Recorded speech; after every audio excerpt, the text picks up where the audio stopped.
2014, she was forced to a wheelchair because her lung capacity was reduced to 40%. And she told me yesterday, because we did an interview for her, because we're nominating her for one of the powerful businesswomen in San Diego, that she was excited. She just needed to live another year to qualify for a drug that was being tested. And when the drug came out, and I'm sure she could tell you the story, the annual cost of the drug was $249,000.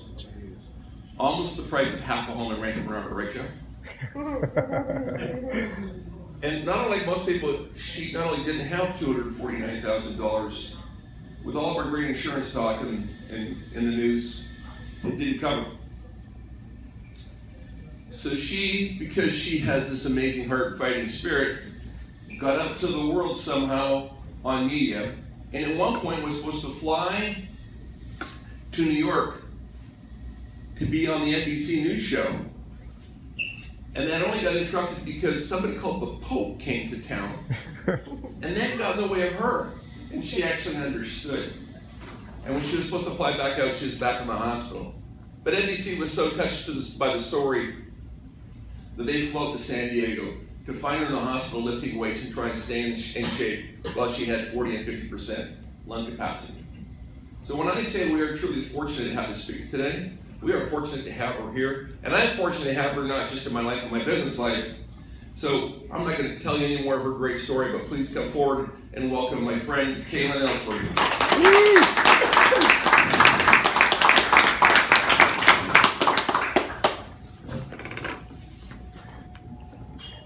That's quite an intro.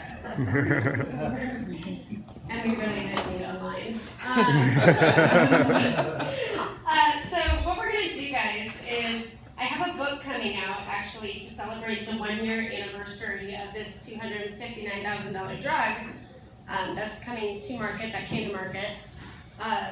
So I'm going to read you a few chapters out of my book. This was customized a couple weeks ago for situations such as this.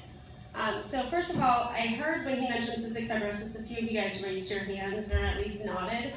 So I'm wondering, can I get a show of hands real quick? How many people know what cystic fibrosis is? Oh, wow, I like you guys. Okay. So it's a rare disease. So for those of you who do not know, my shock is because less than 70,000 people in the world have it. We're a pretty boisterous group, though, because most of you already know what it is. So cystic fibrosis, again, quick background, it's a life-threatening genetic condition that fills my lungs with infected sticky mucus that I can't cough out easily. It burdens my pancreas, and I take 30+ medications a day just simply to digest my food. In addition, I spend 2 hours using a nebulizer, which opens my airways in an attempt to help me breathe. It causes a rare form of diabetes that I do manage with insulin. I usually spend several months every year attached to an IV pole, accessed through this port, which was surgically implanted into my chest about 4 years ago. My lung function currently ranges from 40 to 70%, and I have been in the hospital or on IVs 3 times this year already. The last time for the entire month of July and half of August. Here, guys. This is the 3rd time in 20 minutes that my IV pole beeped suddenly, alerting me there's air in the tubes connected to my port. I glance at the clock, 2:32 a.m. You would think that hospitals are a place to relax, recover, sleep in. But during the day, there's a host of staff members walking into and out of your room. There's a host of medications and blood draws to test how well your body is responding. In the past 6 hours alone, I've had 2 blood draws, 4 respiratory treatments, 38 pills, and a continuous drip of IV antibiotics that threatened to destroy any future I had planned on having. I know I could page the nurse and let her deal with my finicky IV pole, but we would probably spend the next 3 hours catching up on everything that has happened in the 2 months that I've seen her last, and I'd have to tell her that part of the reason I am back so soon is because I keep getting denied for a drug that has been proven to halt the progression of the disease. I decide to get up and walk to my own machine. I adjust the settings and flick the air bubbles back up through the port into the line of my IV. Despite the blue lights glowing from my various machines, my room is dark. The sound of my lungs attempting to work for once penetrates the empty silence. For the most part, with the exception of a random code blue, the room is completely quiet, which a code blue, in a twisted way, reminds me to be thankful that my cheeks still have a rosy pink to them. I open my eyes and glance around to relish in my thankfulness to have such vitality at 28 years old, and being told for 28 years that the next year may not happen. I have my blanket from home and my lucky teddy bear to keep me company. On the shelf, next to my pill cup, are 24 roses that the love of my life dropped off yesterday. This hospitalization is relatively easy, but every night, I can't help but wonder if the roses are going to outlive me. I spend the nights here I can't sleep, thinking about how much I really love my life. When you are grateful for any moment, it doesn't matter if the moment is good or bad, you just want another one. You quit capitalizing on only the good stuff, because the bad stuff is still a reminder that there's air in your lungs and pink in your cheeks. I decide to unhook myself from the IV and go for a walk. It's unusually warm in the hospital, but I put on a sweater because it hides the port and the lines dangling out of my chest.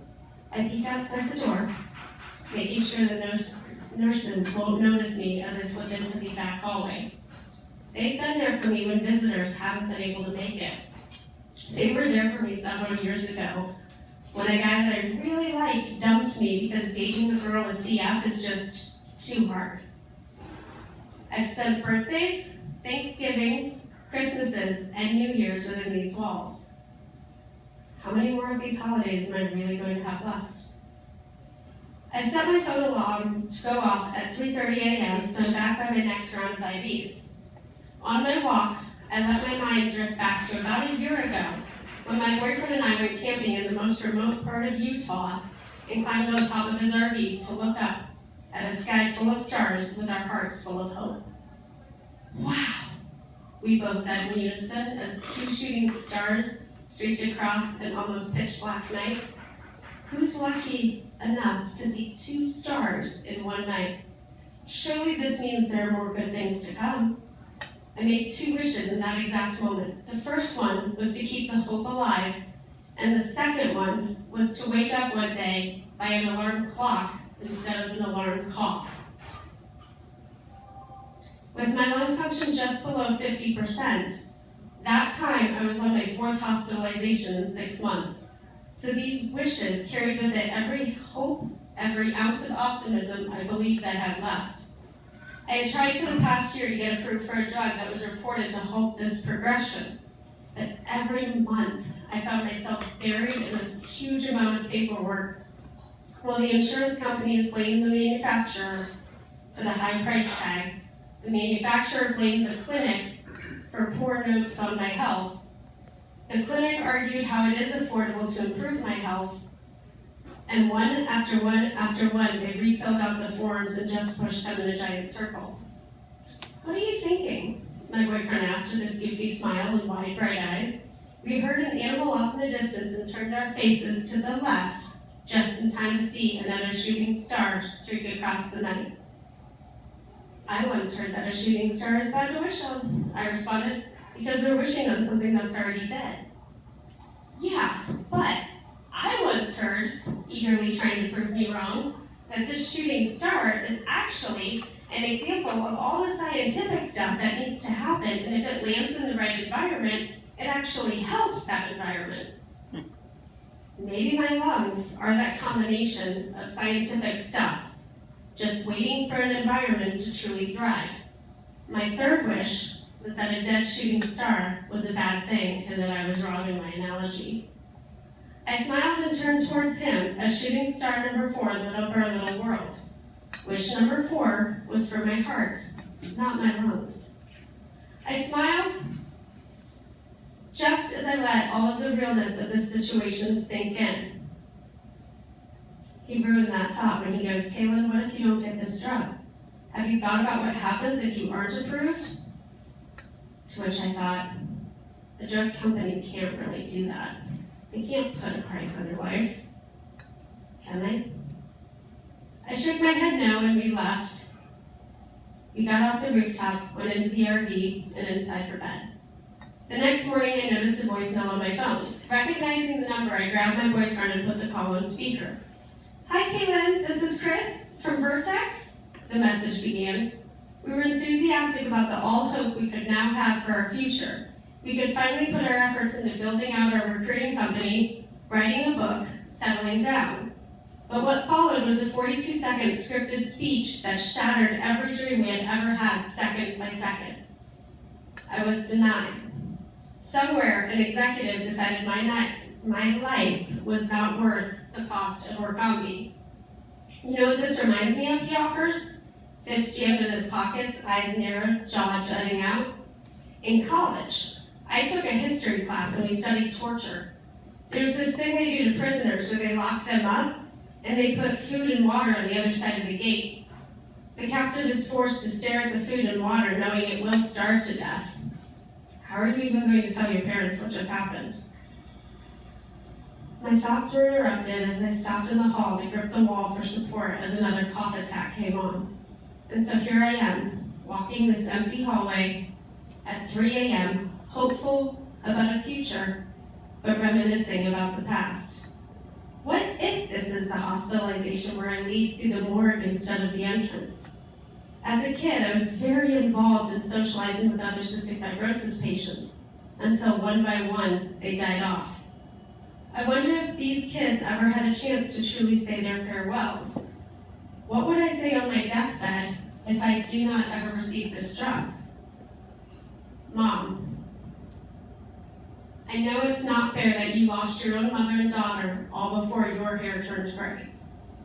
I remember coming home from school to see you jogging around the neighborhood. I never would have lived as long as I did without you putting fitness as the cornerstone of my own life. I can never imagine how you raised 2 kids, worked a full-time career, made time for that fitness, and still figured out a way to drag me to every cheerleading and dance practice, and then every football game that I cheered and danced at. You were always so positive. You were my best friend and inspiration. You may have loved me as long as I've lived, but Mom, I've loved you my entire life. Dad. Remember that time when I was 16 and you wouldn't let me go downtown dancing with my girlfriends? I threw the door in your face and screamed I hated you. And I really thought I did. I never told you this, but I'm glad you were tough on me. I'm thankful you never coddled me. And you always wanted more from me than what I wanted for myself. I only recently learned that a father's love is about protecting your little girl, even when it means saying no to things that she really wants. I wasn't an easy girl to raise, and yet every day you held the family together. You were so strong. I love you, Dad. P.S. Mom needs you now more than ever. So if you haven't done so lately, tell her how beautiful she is and kiss her like you did when you said I do over 30 years ago. Little brother, I know you didn't have an easy childhood, and you acted out a lot because I got most of the attention. Not many people believed in you, but you believed in yourself somehow. And here you are, a college graduate, well on your way to being an accomplished architect.